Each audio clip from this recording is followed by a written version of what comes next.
It is indeed a special privilege and honor for me to be here to welcome Mr. Rahul Gandhi to the US.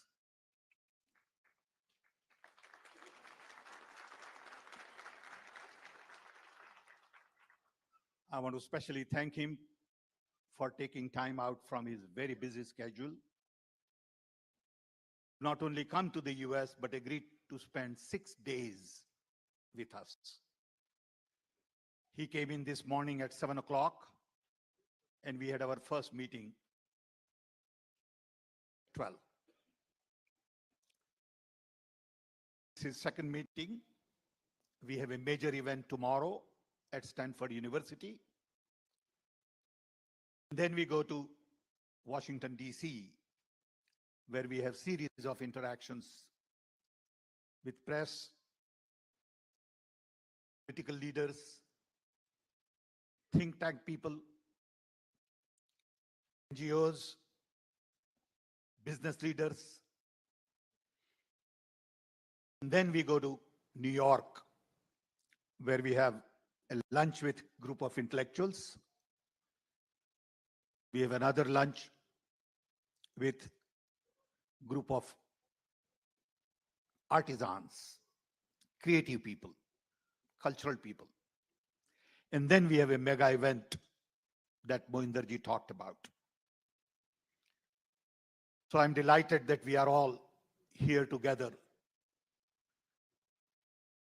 Indian Overseas Congress is in 32 countries.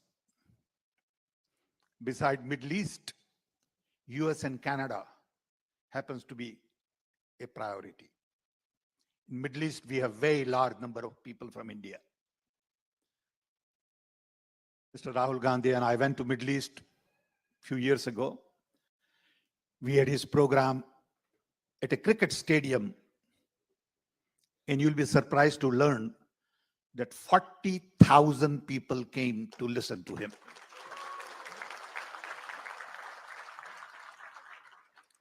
We had 1,100 buses lined up. It is a major task whenever we organize an event for him. I get hundreds and hundreds of requests to meet him personally, talk to him, give me photo opportunity. And unfortunately, we have not been able to meet all the requests because of the time constraint. But I must say the enthusiasm during this visit is much more than I have ever seen before. Partly because of victory in Karnataka, and mainly because of his walk.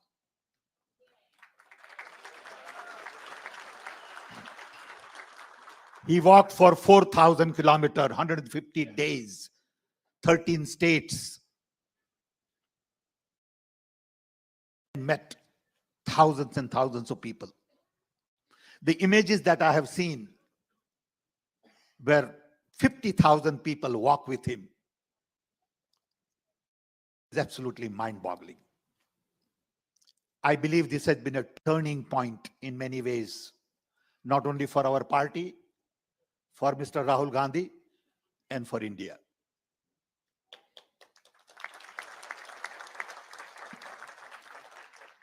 We are here and we are visiting other foreign countries because we sincerely believe that Indian democracy is larger global public good. We have 1.4 billion people, and our democracy has to be vibrant, alive. People like me worry about the fact that our institutions are captured.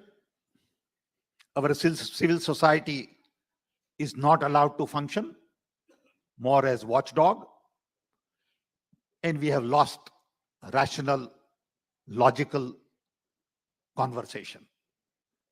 You see on Indian television what goes on, and you wonder what will happen to the next generation of Indians when they come into the workforce. How would they think about the future of India?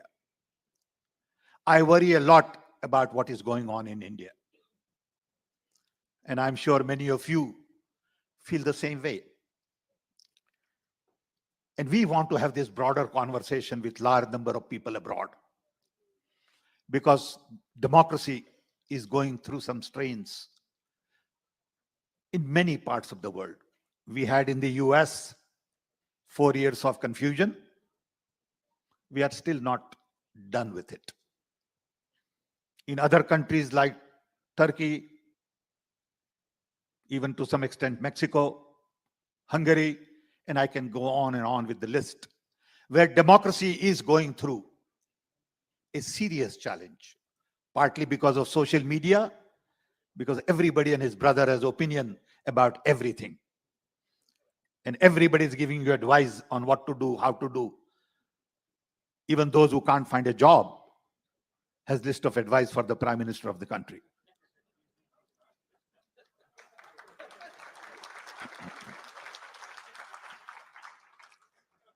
And I must give you this little example. Allow me to take a minute. In Rajiv Gandhi era, I had gone to Madhya Pradesh, and Jairam Ramesh was with me, and we were at the airport. And some young man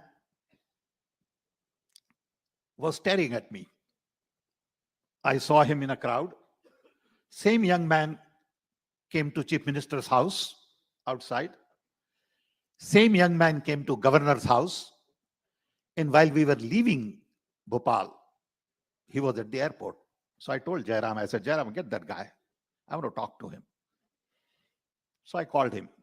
He came to me and I said, you have been staring at me everywhere. What's the problem?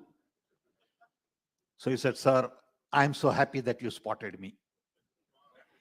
He said, I have this letter in which I have listed everything that Rajiv Gandhi should do. I said, that's interesting. He said, what is it? He said, I have outlined a complete plan for the nation. And if Rajiv Gandhi would just follow this, he will be Prime Minister for 15 years. So I said, that's very interesting. What do you do? He said, I'm looking for a job.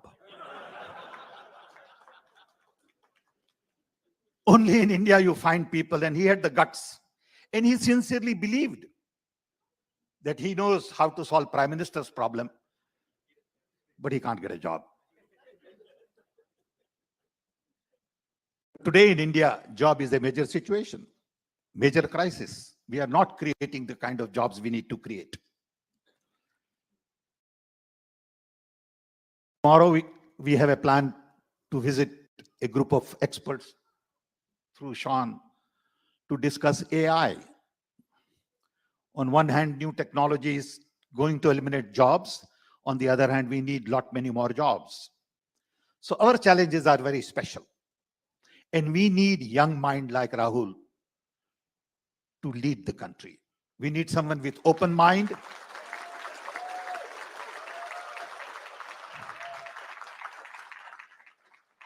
We need someone who has broader exposure, global experience. And that's the reason we are all here, meeting and interacting with large number of people.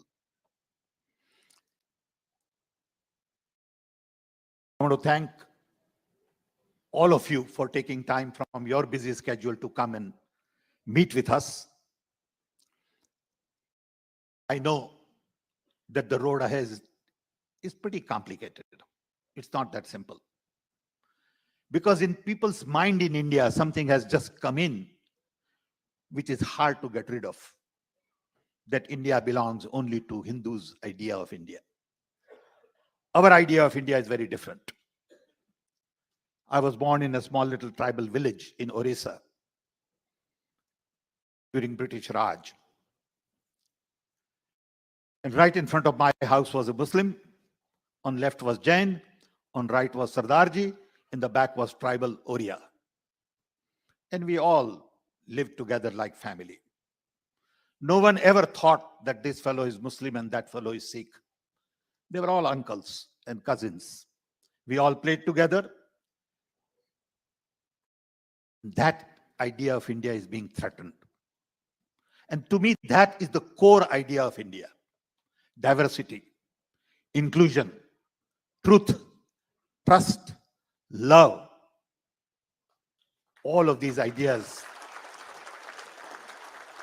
are being challenged. And it hurts. At my age, it really hurts, believe me. Because I felt when I will get old, the dream that we all had as little children of India will be a reality. We have made a lot of progress in the last 75 years in technology. The fact that many of you are here, including me, is because India gave us the education at very low cost.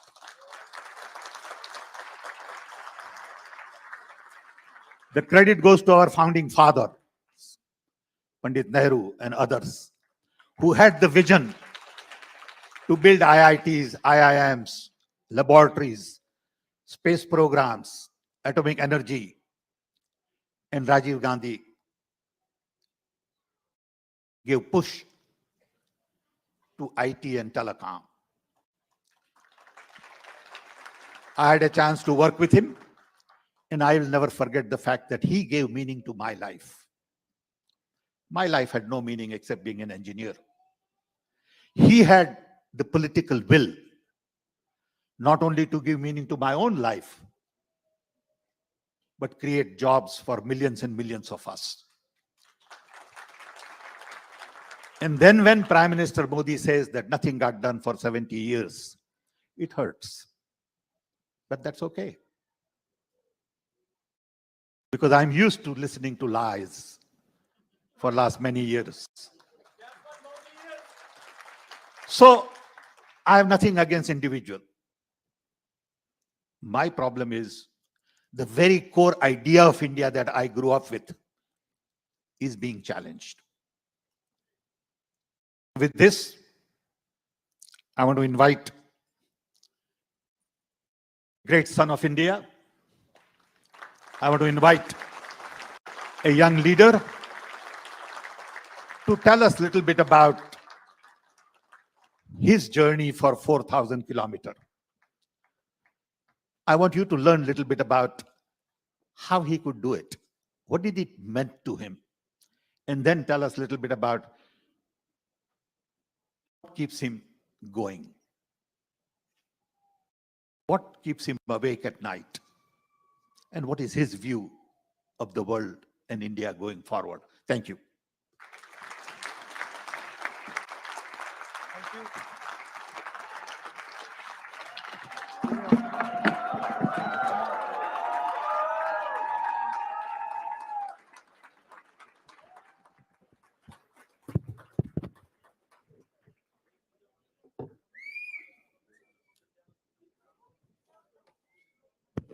Mr. Sam Pitroda, Mohinder Singh ji, Sahab Bullar ji, Sandeep Vagela ji, Gurpreet ji, Shan Sankaran ji, Madhu Eragu ji,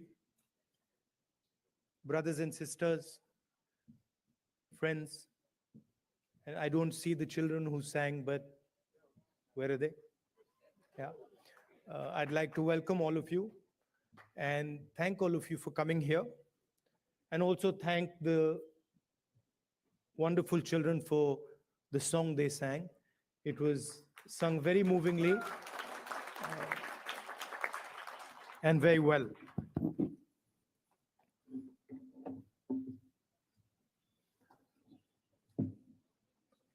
Some months ago, we started a walk from Kanyakumari to Kashmir.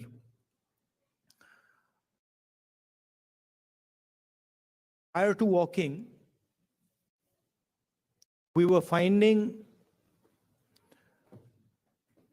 that the normal tools that we used to use for politics, conversations like this, public meetings, was simply not working anymore. All the instruments that we needed to do politics in India, they were controlled by the BJP and the RSS.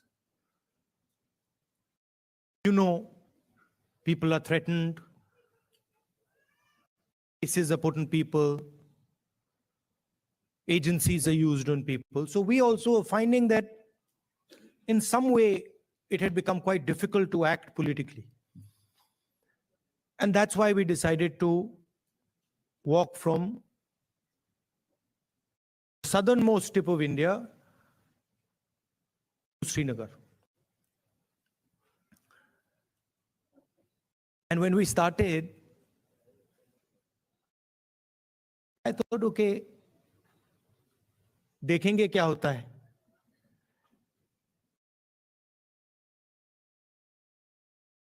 After 5 or 6 days, we realized that actually walking 4,000 kilometers is not an easy thing. You know, and I had an old knee injury that started to act up. So I said, now I'm in real trouble because there's no choice. One has to walk, and I'm having quite a lot of pain.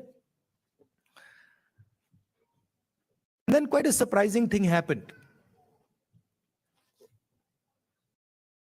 I started noticing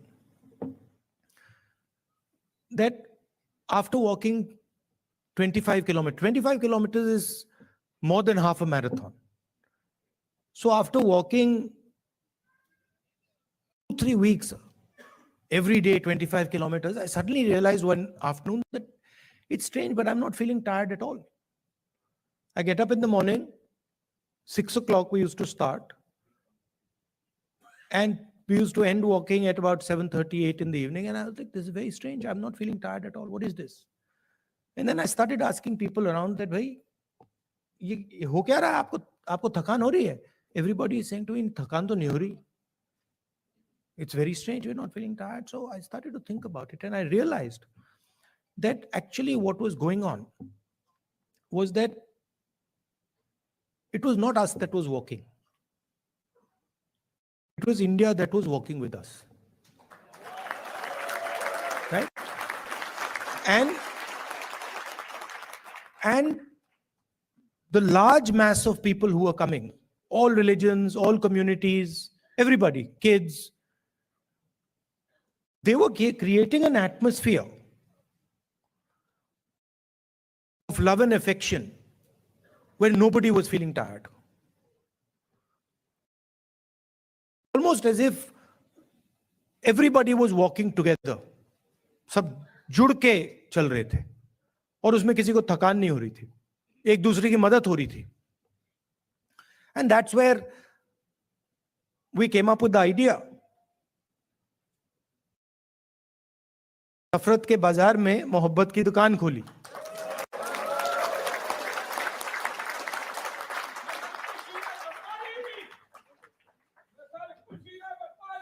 Welcome, welcome.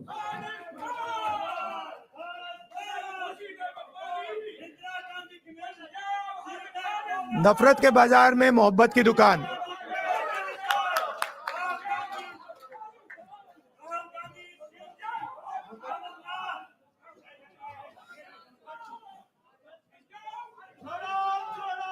Bharat जोड़ो.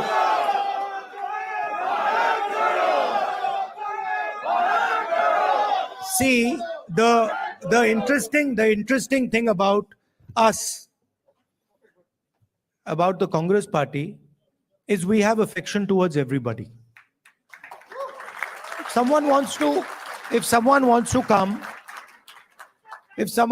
come and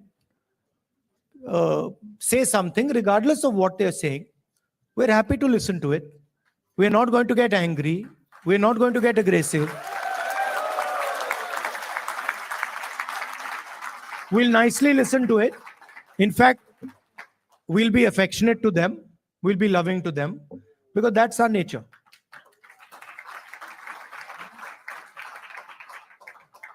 So we found that when everybody started walking together, completely different type of energy started coming. And I noticed that the government tried everything. मतलब जो भी उनमें ताकत थी, उन्होंने यात्रा को रोकने में लगा दी. से उतार दिया, पुलिस को यूज किया,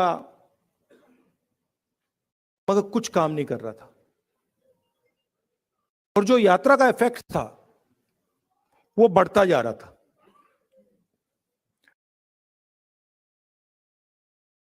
क्यों हुआ? क्योंकि आप सबने हमारी मदद की. सिर्फ not only in India, Bharat Jodo is an idea that is in all your hearts. And it is about respecting each other and being affectionate to each other. It is about not being violent towards each other, not being arrogant. I can see my Sikh brothers here. Your Guru Nanak ji, his entire life was about this only. That be humble, right? Be humble, be affectionate. And we walk nothing compared to Guru Nanak ji. I read somewhere that Guru Nanak ji had gone all the way to Mecca, Saudi Arabia. He had gone to Thailand. He had gone to Sri Lanka. So these giants were doing Bharat Jodo much before we were born. Right? And I can say the same. I can say the same for my friends from Karnataka, Basavana ji, my friends from Kerala, Narayana Guru ji. Yeah, so every state in India has had these giants. Adi Shankaracharya, everywhere. I mean, and every single one of them said, listen to each other, be respectful, not just of your own religion, not just of your own language, not just of your own culture. Be respectful for all cultures, all religions, all languages, because they are in fact the same.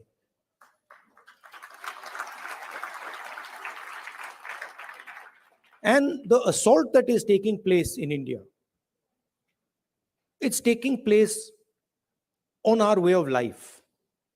Sam Pitroda ji said that he grew up with all people living happily. Different languages, different religions. And that is what is being attacked.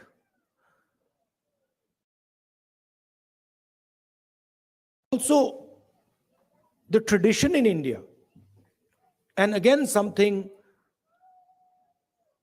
leaders like Guru Nanak ji, Basavana ji, Gandhi ji emphasized was not to be under the impression that you know everything. That the world is too big, too complicated for any one person to think that he understands everything and he knows everything.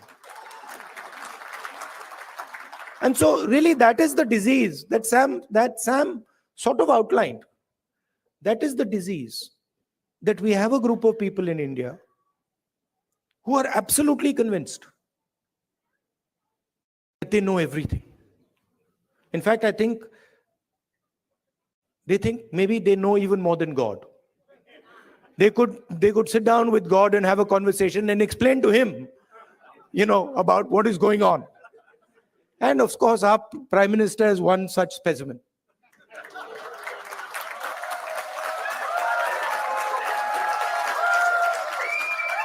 I think if you sat Modi ji down next to God, Modi ji would start explaining to God how the universe works. Right? Yes, and God would get confused that what have I created? So these are funny things, but really this is what is going on. We have a group of people, who understand everything. They can speak to scientists and explain science to them. They can, speak to historians and explain history to them. They can explain, warfare to the army, flying to the Air Force, whatever they want, they can, and at the heart of it is mediocrity. That they actually don't understand anything. Because in life, you cannot understand anything if you're not ready to listen. There's something, the biggest lesson I learned from Bharat Jodo Yatra, that there is something to learn from everybody. We are much older than those children.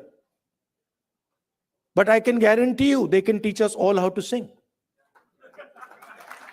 I was looking at them and I was saying, I can't sing like that. It's impossible. So when you look at another person, you have to appreciate that they have an experience, they have a life, they've seen things, and maybe you can learn a lot from them. Maybe if you open your ears, you can listen to them and learn from them. And that is actually the Indian tradition. If you look at our country, you will find that our country has the ability to absorb any idea that comes. India has never rejected any idea. Everybody who has come to India has been received with open arms, and their ideas have been absorbed in India. And that is the India that we like. India that respects the rest of the world, India that is humble, India that listens, India that is affectionate. And that is the India that you represent. You would not be here if you did not agree with these values. You would, if you believed in anger, hatred, arrogance, you'd be sitting in a BJP meeting. Right? And I would be doing Man Ki Baat.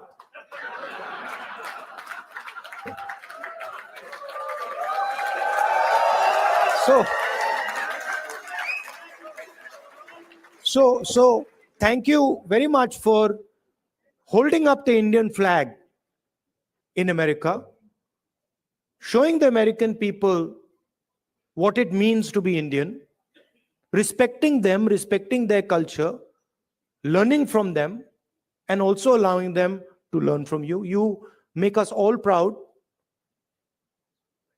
When we think of our country, you're all our ambassadors.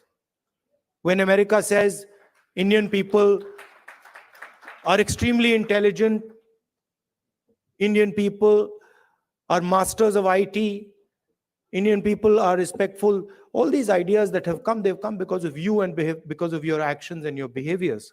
So I thank you very much for that.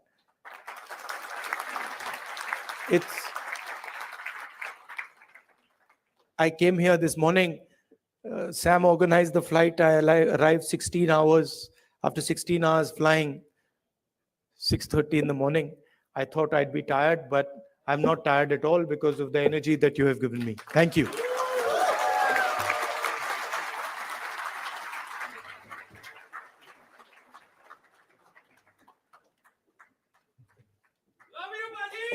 Love you, love you. Now they've asked me to answer your questions. Yes. See that few questions. That also would not happen in a BJP meeting. Yes. No questions there. Okay. Only answers. Thank you. Yeah. Thanks, everyone. Could you please sit down? Thank you. Thank you. So we have many organizations which support. 4 or 5 questions. Yes, sir. Okay, quick. Yes. Or opinions. It doesn't, whatever. Yes. But So when we you have. ask people questions, they automatically assume opinion is included. Yes. So we have women who played major contribution for this program to be successful. We have women empowerment organization which helped us to make this event successful. So they have a question specific to women, and I would request Ms. Jhansi Reddy garu to ask that question. Mic. Just give me the other mic. Welcome, Rahul ji, for California. And as a Women Empowerment Telugu Association, my name is Jhansi Reddy. So I would like to ask you 2 questions regarding this women bill that has been, in the court for almost more than half a century. So when the Congress comes in power, Which women's bill? the women's Yeah. reservation rights. So that bill has been there for more than a quarter century. So as a Congress leader, what is your thoughts on it and how are you going to deal with it? That's of my first question. The second question is, in India, it's very hard for a woman for the safety issue. So what are we going to, offer our next generation of the girls in India? Thank you. So on the women's reservation bill, we are committed to that. We wanted to pass it in the last government, but some of our allies were not too happy with it, and they didn't give us the support for that bill. But I'm confident when we come to power, we'll pass that bill. I think part of the answer to your second question lies in the first question. If we empower women, if we involve women in the political system, if we give women space in the governance of the country, if we give women space in the businesses of the country, we will automatically make them safer. So I think involving them in politics, involving them in business, involving them in running the country are the way to give them power. Thank you. Thank you. So we have another Tamil community organization, so who united entire Tamil organizations, and they have expressed their support. So they might differ on the Congress party, but they have come here for the love of Rahul Gandhi today. So I would like to invite Mr. Pugal, if you're here. Yeah. Thank you, Sandeep. Hello, Rahul ji. My name is Pugal Anbu. I'm the president of Indo-American Society for Science, Reason, and Free Thought. I also represent Tamils who live in Bay Area. On behalf of our people and on behalf of people who believe in science, reason, and free thought, I would like to point out we are honored, humble, and most truly proud of your journey about opening up the shops of love on the streets of hate all over the India. Tamils have long tradition of harboring brotherhood mindset throughout their civilization. 3,000 years ago, our forefathers said, Yadum ure, yavarum kelir, pirapokkum ella uyirkum. Translation, all human beings are created equal, and every town is our town, everybody is our relative. To us, India is like European Union, with each state having its own language, its own tradition, its own festivals, its own cuisine, dress code, way of living, etc., etc. They are all different, yet we live under one country called India. Therefore, it is deeply saddening to us when someone from the union government trying to impose one language, one culture, one tradition, one religion, one school, etc. Recognizing this diversity to make India a robust country, our beloved leader, the Dravidian icon, former Chief Minister Dr. C.N. Anathurai proclaimed, both in Parliament and in public forums, for Manilathil Suyachi Mathil Kutachi, which means autonomous rule at the state level and federal rule at the union level. Dear Rahulji, you have studied in America and you have traveled within United States extensively, and you know much better than anyone else in this room that America is the best example of federalism. Each state has its own constitution, its own Supreme Court apart from federal laws. Whereas in India, Congress party did have its own share of problems in the past, but the times have changed. The new thinking has emerged, and you are the epitome of the new thinking. You are the beacon of hope and the streets of hate in India. Therefore, my question to you is that, like United States of America, what's your thought on making India as a true United States of India? Thank you, Ji.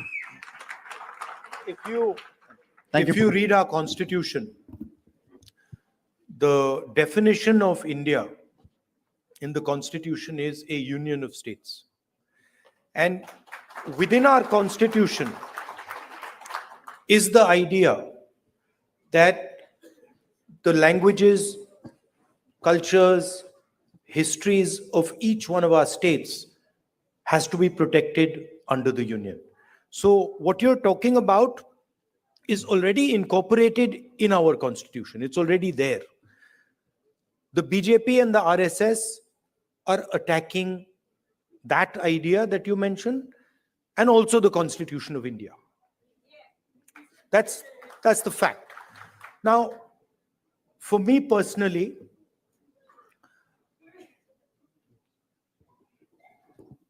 I understand that the Tamil language is more than a language to Tamil people. Right? It is not just a language. It is their history. It is their culture. It is their way of life. And I will never ever allow Tamil language to be threatened. Right? Because for me, threatening the Tamil language is to threaten the idea of India. Just like threatening Bengali or threatening Kannada or threatening Hindi or threatening Punjabi are all attacks on India. Right? So our strength, unlike many other countries, our strength comes from our diversity. Our strength comes from accepting that we are all different, but we can work together. And that is an idea that I'm sure you and the Congress party are protecting. Thank you. Thank you. Thank you, everyone. Please put your questions brief, respecting everyone's time. I know you have opinions, but please put your questions brief. Next question is Mr. Karthik from Ambedkar King Study Circle. Can we allow people to? Yeah, hold on. Yes. These are, please appreciate these organizations have put together this amazing event. All there are Telugu, Tamil, Kerala, Kannada, all are together to make this event successful. Respect those organizations. Thank you. We'll do. We've got 5 questions, don't worry. There's more than enough. We can add a few also if you want.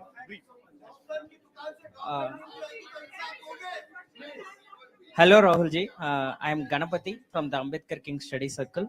First of all, welcome to San Francisco Bay Area. We wholeheartedly thank you for taking up the fight against the fascism. So this rise of fascism is not a mere coincidence.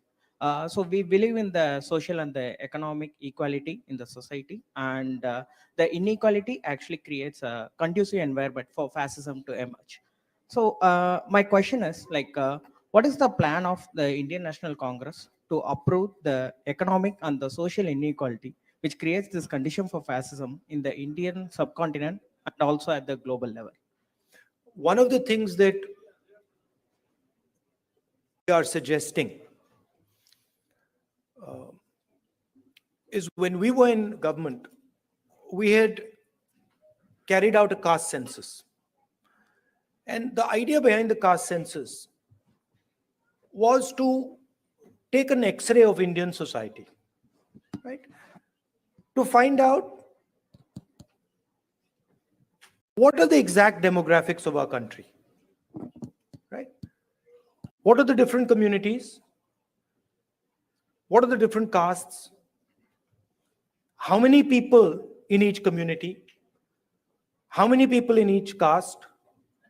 Because without understanding our demographics and without understanding who is who, it is very difficult to distribute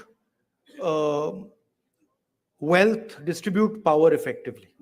So that was one idea that we had. And we've been putting pressure on the BJP to release the caste census, the numbers in the caste census. They are, of course, not doing it. And we'll continue to apply pressure. And if we come to power, we will do that. But we are committed as the Congress party to make India a fair place. And we understand deeply that India today, in terms of its treatment of Dalits, tribals, poor people, minorities, is not a fair place, right?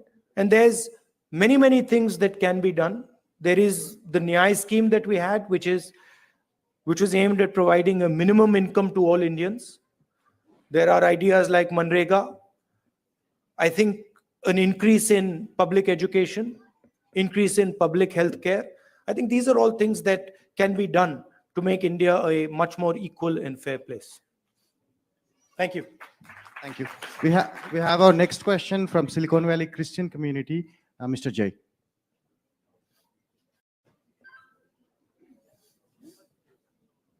Rahulji, now the Parliament Lok Sabha seats are increasing to 888. What's your take on it? There's a proposal that Modi ji is actually working on. It is going to entirely be based on population. It is going to tilt, the orientation towards the highly populous states, getting more and more lion's share of the revenues and everything. So how is it going to change everything? Minorities are going to get even more depressed. Majorities are going to be, making everybody vulnerable. So what's your take on it? I'd have to look at exactly how they're thinking about doing it. But I think one has to be very, very careful when one changes the representative structure of a country. So I'd be quite interested in understanding exactly how they've come up with the number 800 and what are the criteria that they're using. These things should not be done flippantly. India is a conversation. India is a negotiation between its languages, between its people, between its histories and cultures. And that negotiation has to be fair. Meaning all parts of India, all the states of India should feel that there is fairness in the process of negotiation. If I see exactly how they're coming up with 800 and what is the design, then I would be able to answer whether I agree with the number 800, but I haven't seen the way they're calculating it. Thank Yes. Yeah.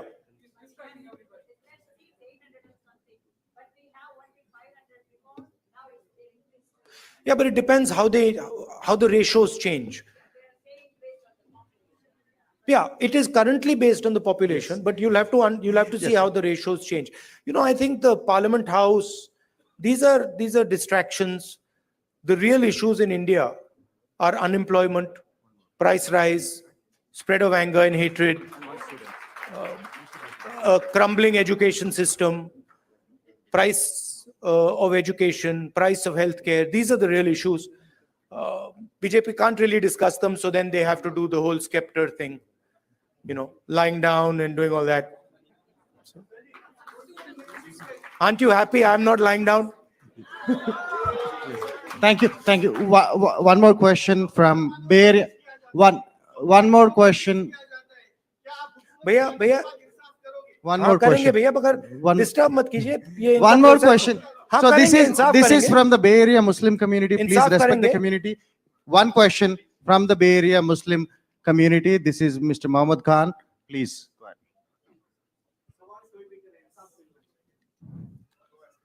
मिलेगा। Rahul ji, thank you so much for coming all the way here. आपने जो ये नफरत के बाजार में मोहब्बत की दुकान खोली है, उसका बहुत बहुत शुक्रिया. I think this is something which we were starving for as Muslims from the Bay Area. We all want to thank you for your time and for your efforts in coming all the way here. As you know that, Muslims have the security threat today. It was never before.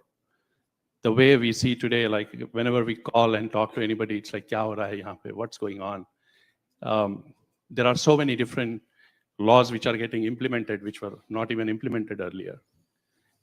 If it is just of the security, it's okay. But then if it goes on and on, like inching up, le lijiye, Musalman bachon ko jo hai, they are putting in the jails for the crimes which they have not committed. What strategy will you adopt, or what hope are you giving to Indian Muslims, which is going to change the whole thing back to the point where we were and get back to the normal stream to develop India. The best way for me to explain that is the line, Nafrat ke bazaar mein mohabbat ki dukaan. That is the best way I can say it, which is that it is felt most strongly by the Muslim community, okay, because it is done most directly to them.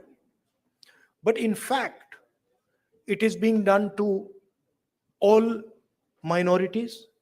I can guarantee you that the same way you're feeling attacked, I can guarantee you my Sikh brothers are feeling the same thing. I can guarantee you my Christian brothers are feeling the same, sisters are feeling the same thing, right? I can guarantee you the Dalit community is feeling the same thing. Tribal community is feeling the same thing, right? In fact, anybody who is poor in India today, right? When he looks at the extreme wealth that a limited number of people have, in some way, he feels the same thing that you feel. That what is going on? How is it that these 5 people have lakhs of crores and I have nothing to eat, right? So you feel it most because it is directed at you most aggressively. But it is a phenomena that is taking place against everybody in India, right? And you cannot cut hatred with hatred. It's impossible, right? You know that. You can only cut hatred with love and affection. And I was surprised at how easy it was to erase hatred in India. I was shocked. I didn't imagine that bhai idhar se udhar chalne se itna asar padega. I didn't imagine it. Right? Indian people, as you yourself have said, they don't believe in this stuff. They don't believe in hating each other. They don't believe in killing each other. This is a small group of people who have got control of the system, who've got control of the media, and who are fully supported by, big money. Right? But this is not the large mass of Indian people. I can guarantee you, I walked from Kanyakumari to Kashmir. I can guarantee you there are more people who believe in love and affection than hatred. Millions and millions more. So don't be pessimistic. Also, I'd like to point out another thing. This happens periodically in India. What is happening, for example, to the Muslim community in India today happened to the Dalit community in the 80s. If you went to UP in the 80s, the Dalit community, what is happening with the Muslims was happening with the Dalits there. So periodically this type of stuff happens and we have to challenge it, we have to fight it, and we have to fight it with affection, not fight it with hatred. We will do that. Thank you, Rahulji. And one last question from the most important community of entire world, that is students. So we have one interesting student from UC Berkeley who wants to, literally begging me to ask one last question. She promised that she would conclude it. Yeah. Wait. One more question. Welcome, Rahul sir, and thank you so much for your win in Karnataka. You've made a lot of people very, very happy. We've literally cried tears of joy, so thank you. So my question for you would be, we have a lot of students who helped out here today. We really feel passionately for your cause, and which is our cause now. But what would you say to us? We want to go back to India. We want to represent our country, but we see how the athletes, the youth, the wrestlers in recent times are being treated. It's very undignified. We feel very discouraged. So what would you say to us to kind of bring the sense of wanting to go back out there for our country? Yeah, please realize that there's a huge distortion. India is not what the media shows. The media likes to show, a particular narrative. It likes to promote a particular narrative. That is actually not what is going on in India, right? It was very clear to me in the Yatra. The it's in the media's interest to project these things. It helps the BJP, right? So don't think that everything you see in the media is the truth. And as a young person, your country needs you, right? And your skills and your energy will be very useful to your country. So if you feel like going back, do go back and help out. Thank you. Thank you, Rahul ji. Thank you. And I picked up Rahul ji somewhere in the morning, 8 o'clock. It's 8 o'clock. So please, 1 minute. So let me conclude it, right? You know, he's a normal human being like us. He's not superhuman. He's normal human being. Please, 1 minute. Let me thank the organization. So last question, I like the question, which is, what do I suggest that you do? Right? You are all ambassadors of a particular vision of our country. You believe in humility, you believe in respect, you believe in being affectionate to each other. So do not answer anger and hatred with love and affection. Show them that you're not like them. You should support the ideas that will defeat the BJP. Thank you very much. Thank you, everyone. Thank you. Okay, now please return to your seats. We're going to have national anthem. Indian national anthem. Please return to your seat. Please return to your seats. We have Indian national anthem. Please stand up. Return to your seats. Stand up.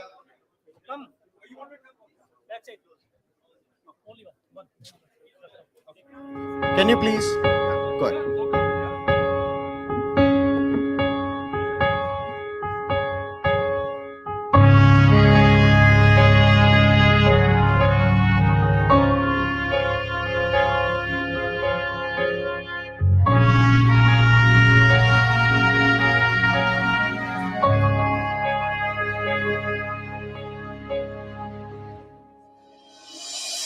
जनगण मन अधिनायक जय हे भारत भाग्य विधाता पंजाब सिंध गुजरात मराठा द्राविड उत्कल बंगा विंध्य हिमाचल यमुना गंगा उच्चल जलधि तरंगा तव शुभ नामे जागे तव शुभ आशीष मांगे